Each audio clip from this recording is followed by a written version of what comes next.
आप सभी का एक नए वीडियो में स्वागत है। तो आज हम पढ़ेंगे इसमें से पांडुचेरी के बारे में पढ़ेंगे। वीडियो अच्छा लगे तो लाइक कमेंट्स या जरूर कीजिएगा अपने हित मित्र दोस्तों के साथ। तो ये सीरीज जो अभी हमारे ये नोट्स का जो नया सीरीज़ है चल रहा है, इसमें से 17 से 18 वीडियो हो चुका है। तो अगर नहीं देखे हैं आप तो जा कर के हमारे प्लेलिस्ट में देख सकते हैं।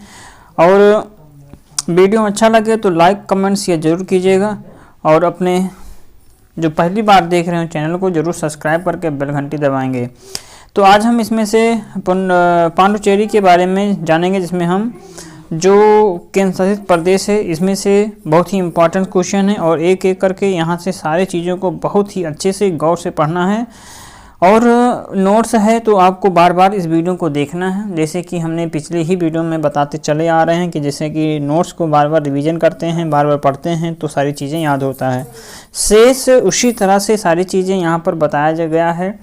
आप यहाँ से उन चीज़ों को बहुत ही अच्छे से समझिए और बार बार इस वीडियो को देखिए, अवश्य ही तैयार होगा। जो बीपीएससी तैयारी 4.0 के लिए और बहुत ही इम्पोर्टेंट सुनिए। ये सारे वीडियो हमने इस सीरीज़ में जितने भी बनाए हैं ये सब तैयारी 4.0 के लिए ही हैं।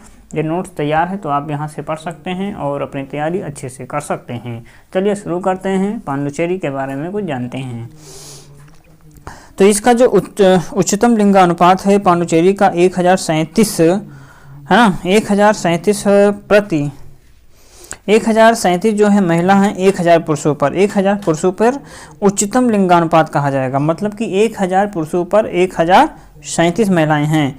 1962 में केंद्र शासित प्रदेश बना था 1962 में, और 2006 में इसका नाम बदल करके पुडुचेरी कर दिया गया। राजधानी इसका पुडुचेरी है। भाषा जो है यहाँ पे फ्रेंच भी बोलते हैं लोग। यहाँ की जो भाषाएं हैं इसमें फ्रेंच भी बोला जाता है। पहला केंद्र शासित प्रदेश है जहाँ पर विधानसभा बनाने वाला है, मतलब कि विधानसभा है जहाँ पर सबसे पहला केंद्र शासित प्रदेश है जहाँ पर विधानसभा है। 4 जिले हैं यहाँ पे, जैसे कि पुडुचेरी, कराईकल जो तमिलनाडु में है, अयनम जो है ये आंध्र प्रदेश में, और माहे जो हैं ये केरल में है। मतलब कि 4 जिले, 4 जिले इसके हैं और 4 जगह हैं, है ना। तो यहाँ पे बहुत इंपॉर्टेंट है, 4 ही जिले हैं, जैसे कि कराईकल पांडुचेरी जो तमिलनाडु, यनम आंध्र प्रदेश, माहे केरल में है। और ये भारत का सबसे छोटा जिला माहे है। भारत का सबसे छोटा जिला माहे को कहा जाता है। और माया जी या अर्थात माहे नदी को अंग्रेजी चैनल के रूप में भी जाना जाता है। आगे हम जानेंगे लक्षद्वीप। भारत का सबसे छोटा केंद्र शासित प्रदेश लक्षद्वीप के नाम से भी जाना जाता है। लक्षद्वीप जो है ये भारत का सबसे छोटा केंद्र शासित प्रदेश है। इसका पुराना नाम लक्का द्वीप के नाम से भी जाना जाता है। लक्षद्वीप का एक पुराना नाम है जिसे हम लक्का द्वीप कहते हैं। और ये इसका आधिकारिक नाम कब रखा गया था? 1 नवंबर 1973 को रखा गया। जिसकी राजधानी की बात किया जाए तो लक्षद्वीप की जो राजधानी है ये कावस्ती है ना। कावस्ती भी जो 1964 ईस्वी में स्थानांतरित कर दिया गया था। सबसे साक्षर द्वीप है लक्षद्वीप। और केरल जो है, केरल के मतलब कि हेडक्वार्टर के अधिकार क्षेत्र में है ना। ये केरल के अधिकार क्षेत्र में भी है, जिसका हेडक्वार्टर जो है केरल के अधिकार क्षेत्र में है। और सबसे साक्षर द्वीप भी कहा जाता है। इसकी जो राजधानी है लक्षद्वीप की ये कवरत्ती, अर्थात 1964 में स्थानांतरित कर दिया गया था। और भारत का सबसे छोटा केंद्र शासित प्रदेश भी कहा जाता है। इसका पुराना नाम लक्का द्वीप है। अंडमान निकोबार द्वीप समूह, राजधानी विजयपुरम चेंज कर दिया गया 2024 में, है ना। अंडमान निकोबार द्वीप समूह की राजधानी को चेंज करके विजयपुरम कर दिया गया। अभी जल्दी में चेंज किया गया है 2024 में। और कम से कम घनी आबादी वाला केंद्र शासित प्रदेश है। सबसे सक्रिय ज्वालामुखी जो है ये बैरन द्वीप को कहते हैं। सबसे सक्रिय ज्वालामुखी क्या? इसे बैरन द्वीप कहा जाता है। अंडमान निकोबार द्वीप है ना, अंडमान में सबसे बड़ी चोटी सैंडल पीक है। और 10 डिग्री चैनल अंडमान और निकोबार को अलग करती है। अंडमान जो है, अंडमान और निकोबार को अलग करने वाले चैनल का जो नाम है ये है, चैनल का नाम है 10 डिग्री चैनल। ये कोलकाता के हाई कोर्ट के अधिकार क्षेत्र में आता है। पोर्ट विलियर में 20 सावरकर इंटरनेशनल एयरपोर्ट बनाया गया है। पोर्ट पोर्ट ब्लेयर में, है ना, पोर्ट ब्लेयर जो एक स्थान है जहाँ पे वीर सावरकर इंटरनेशनल एयरपोर्ट को बनाया गया है।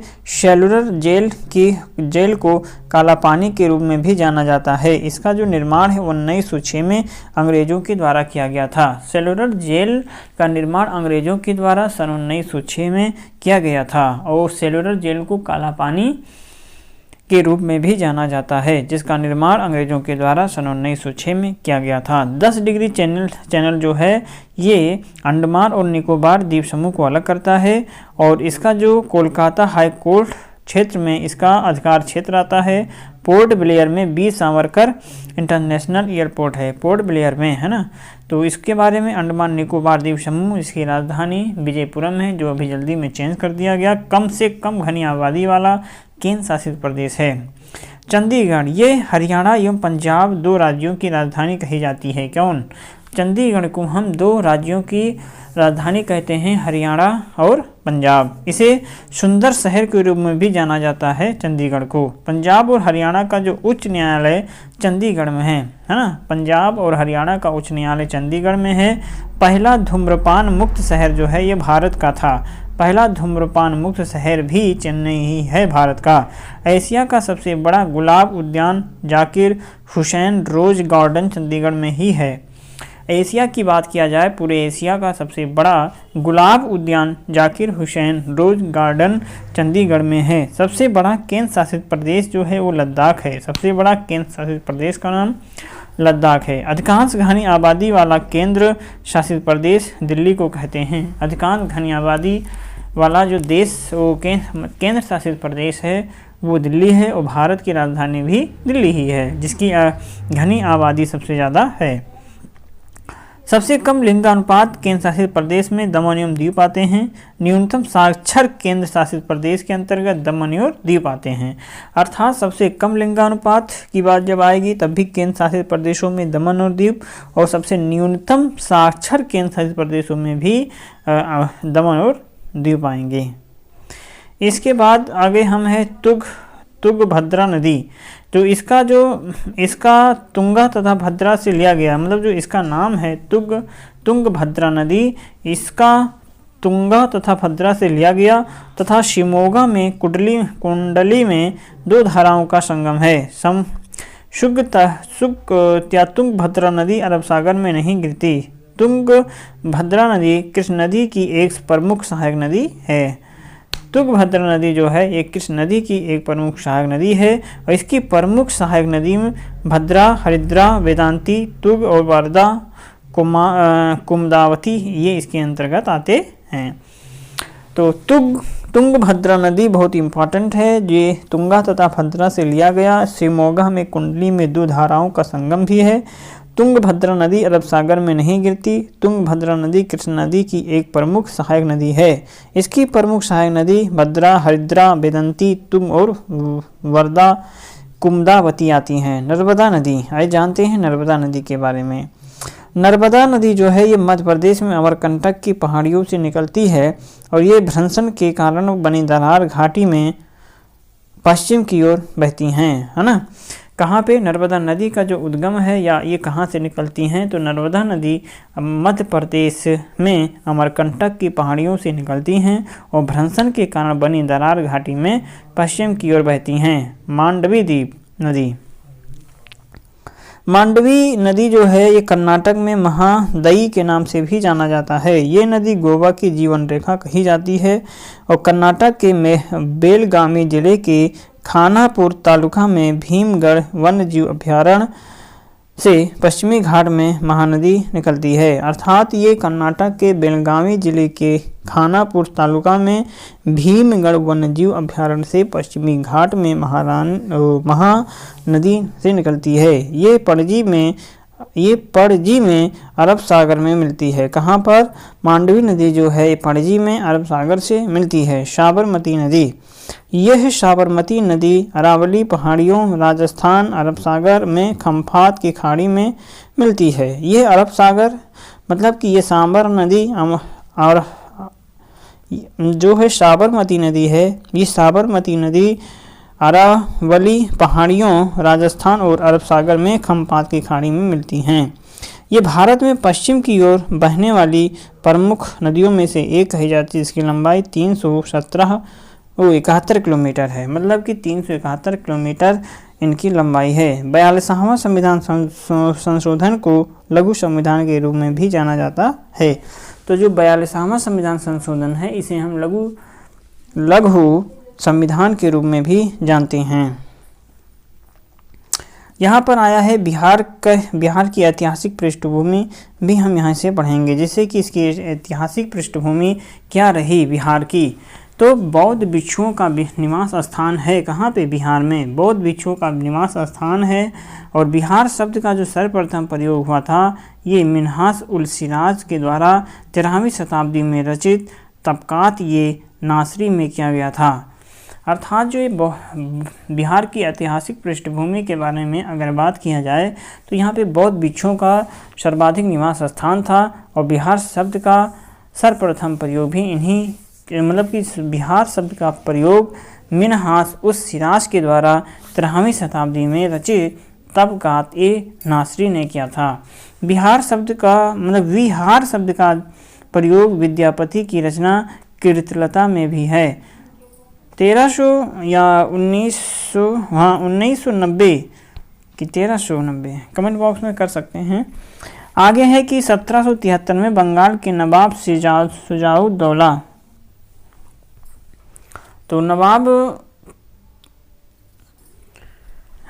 तो शुजाउद्दौला ने बिहार को बंगाल सूबे का मतलब कि 1773 में बंगाल के नवाब शुजाउद्दीन ने बिहार को बंगाल सूबे का भाग बना दिया था, है ना, बंगाल सूबे का भाग बना दिया था। 1865 में पटना एवं गया जिला को अलग अलग गठित किया गया था। 1865 में पटना एवं गया जिला को अलग अलग गठित किया गया। बिहार टाइम्स और बिहार समाचार जो है पत्र का प्रकाशन 1894 में पटना में हुआ। बिहार टाइम्स और बिहारी समाचार पत्र का प्रकाशन 1894 में पटना में हुआ था। संस्थापक थे डॉक्टर सच्चिदानंद सिन्हा, महेश नारायण, नंदकिशोर लाल कृष्ण अडवाणी। 1906 में छात्र सम्मेलन का आयोजन हुआ था। 1906 में छात्र सम्मेलन का आयोजन हुआ। 1908 में बिहार प्रादेशिक सम्मेलन का पहला सत्र पटना में आयोजित हुए थे। इसी अधिनियम में मोहम्मद फखरुद्दीन ने बिहार को बंगाल से अलग करके नए प्रांत के रूप में गठित करने का प्रस्ताव रखा, जो सर्वसम्मति से स्वीकार कर लिया गया। 1908 में बिहार प्रांतीय कांग्रेस समिति का गठन हुआ। 1908 में बिहार प्रांतीय क्रांति या कांग्रेस समिति का गठन प्रथम अध्यक्ष हसन इमाम थे। इसके जो प्रथम अध्यक्ष थे हसन इमाम को बनाया गया था। 1909 में बिहार प्रांतीय सम्मेलन को 1909 में बिहार प्रांतीय सम्मेलन का दूसरा सत्र भागलपुर में आयोजित हुआ। 1911 में सच्चिदानंद सिन्हा एवं मोहम्मद अली ने केंद्रीय विधान परिषद में बिहार के बंगाल से विभाजन का प्रस्ताव रखा। आगे हम पढ़ेंगे कि 12 दिसंबर 1911 को दिल्ली दरबार का आयोजन हुआ। गवर्नर जनरल लॉर्ड हार्डिंग के द्वारा बिहार और उड़ीसा के क्षेत्रों को बना प्रेसिडेंसी से अलग कर एक नए प्रकार या नए रूप में गठित करने की घोषणा हुई। 22 मार्च 1912 को आधिकारिक घोषणा कर दिया गया था। 12 मार्च 1916 को आधिकारिक घोषणा कर दिया गया और 1 नवंबर 1912 में बिहार प्रांत का गठन किया गया था। राजधानी पटना थी। तो आंध्र प्रदेश 1912 में बिहार प्रांत का गठन किया गया था। तो राजधानी पटना। बिहार के प्रथम राज्यपाल थे सत्येंद्र प्रसन्न सिन्हा थे। और पटना हाईकोर्ट का जो गठन है 1916 में हुआ। पटना विश्वविद्यालय स्थापित किए गए थे 1917 में। भारत शासन अधिनियम 1935 के बिहार तथा उड़ीसा 1 अप्रैल 1936 को अलग अलग राज्यों के रूप में गठित किया गया। 1956 में पुरुलिया तथा पूर्णिया जैसे कुछ भाग क्षेत्र बंगाल को दे दिए गए थे। झारखंड और बिहार। 15 नवंबर 2000 को झारखंड का गठन हुआ था। 15 नवंबर 2000 को झारखंड और बिहार, जैसे कि 18 ज़िले हैं यहाँ पे, बिहार में 37 ज़िले, 6 संभाग हैं, बिहार में 9 प्रमंडल। लोकसभा सीटों की संख्या झारखंड में है 14 और बिहार में है 40 लोकसभा सीटें, और झारखंड में 6 राज्यसभा सीट, 16 राज्यसभा सीट हैं, 81 विधानसभा, 243 विधानसभा हैं। नोट है कि सरकार मतलब कि जो झारखंड है ये गठन के बाद एक नया जिला अरवल बनाया गया था। अब 38 जिला हैं बिहार में, अक्षांश जो है और देशांतर सारा दिया हुआ है।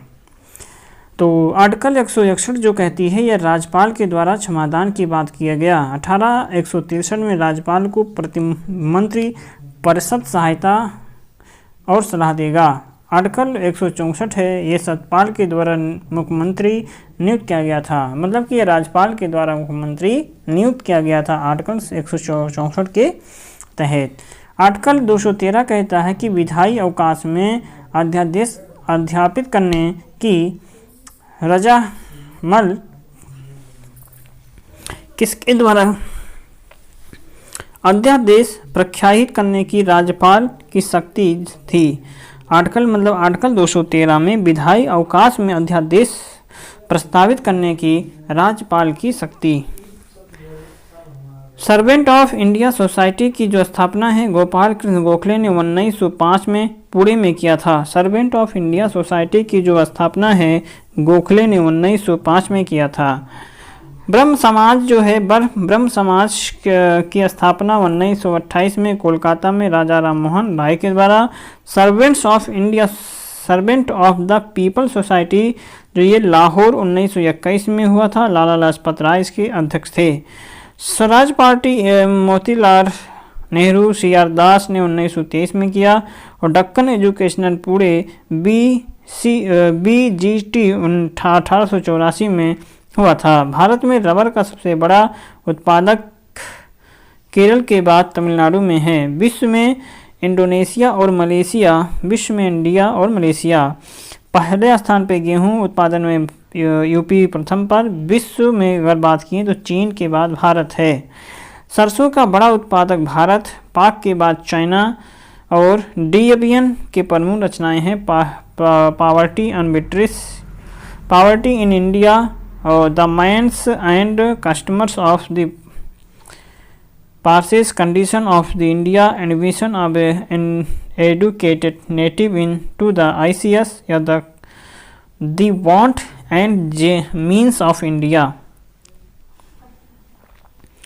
तो यहाँ से अयोध्या सिंह उपाध्याय हरिऔध ने इनकी जो प्रमुख रचनाएं थी, प्रिय प्रवास, कवि संप्रदाय या वैदेही वनवास 1940 में लिखा गया, परिजात 1937 में, रस कलश 40 में, चुभते चौबदे 1932 में, चौखे चौपदे 1924 में, टेठ हेरी का ठाठ, अध खिला फूल, रमणी, परिमाण, हिंदी भाषा और साहित्य का विकास हुआ था। अजयूब सागर के बारे में अब हम अगले वीडियो में देखते हैं। आज के लिए हम सोच रहे हैं इतना ही पढ़ते हैं, शेष आप पढ़ते रहें, मस्त रहें। नमस्कार।